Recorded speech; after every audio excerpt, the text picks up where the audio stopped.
पत्रकार की हत्या की जांच अब एसआईटी करेगी। सरकार ने एसआईटी का गठन कर दिया है। डिप्टी सीएम विजय शर्मा ने ऐलान किया है, जहां एसआईटी में 11 अधिकारियों की शामिल होने की जानकारी निकलकर सामने आ रही है। हत्या को लेकर डिप्टी सीएम का कांग्रेस पर आरोप भी है।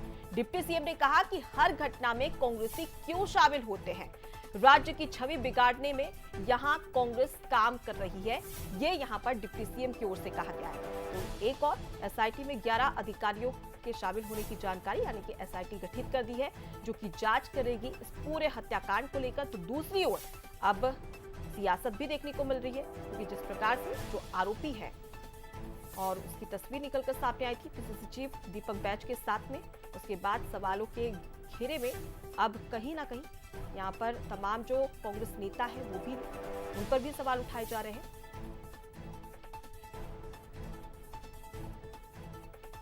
तो डिप्टी सीएम ने क्या कुछ कहा इस पूरे हत्याकांड को लेकर और कांग्रेस पर किस प्रकार से निशाना साधा है, चलिए आपको सुनाते हैं। बीजापुर का एक युवा पत्रकार, जाबाज पत्रकार मुकेश चंद्राकर, जिसकी हत्या एक ठेकेदार ने उस भ्रष्टाचार के खुलासा करने पर कर दी, और पूरे इस मसले को लेकर हमारे साथ बातचीत करने के लिए डिप्टी सीएम गृह मंत्री विजय शर्मा जी, हम उनसे ही बात करते हैं। मुकेश को लेकर कभी किसी ने ये नहीं सोचा था कि उसकी इस तरीके से हत्या होगी।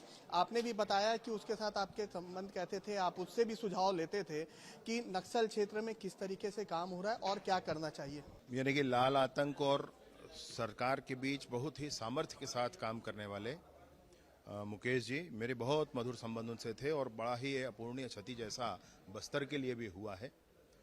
वो बस्तर से लाल आतंक समाप्त करना चाहते थे, और इस तरह से उनके साथ उनकी जो हत्या की गई है, इसमें मुझे बहुत बड़ा विषय दिखता है। मैं ये ज़रूर मानता हूँ कि एक और मसला जो अभी खड़ा हुआ, जो रोड की जाँच का, 25 तारीख को टीवी ने दिखाया और 25 तारीख को ही उस पर जांच आदेश पीडब्ल्यूडी मिनिस्टर साहब ने कर दिया। ये हत्या हुई है जिसको कांग्रेस के नेता और ठेकेदार सुरेश चंद्राकर ने किया है।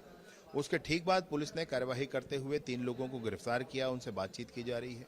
एक जो फरार है उसके लिए 4 सदस्यीय टीम का गठन करके और उनको पकड़ शीघ्र ही पकड़ लिया जाएगा। मतलब इसमें 4 हफ्तों में ही जांच पूरी करके और चालान पुटअप करने की कार्यवाही की जाएगी।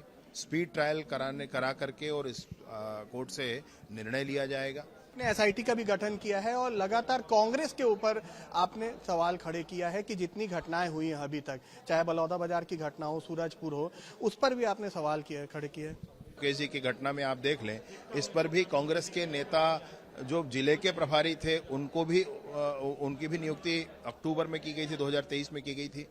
और ऐसे कितने कांग्रेस के नेता, बलौदा बाजार की घटना छत्तीसगढ़ में बहुत बड़ा, मतलब सोचता हूं कि बहुत दुख का विषय है।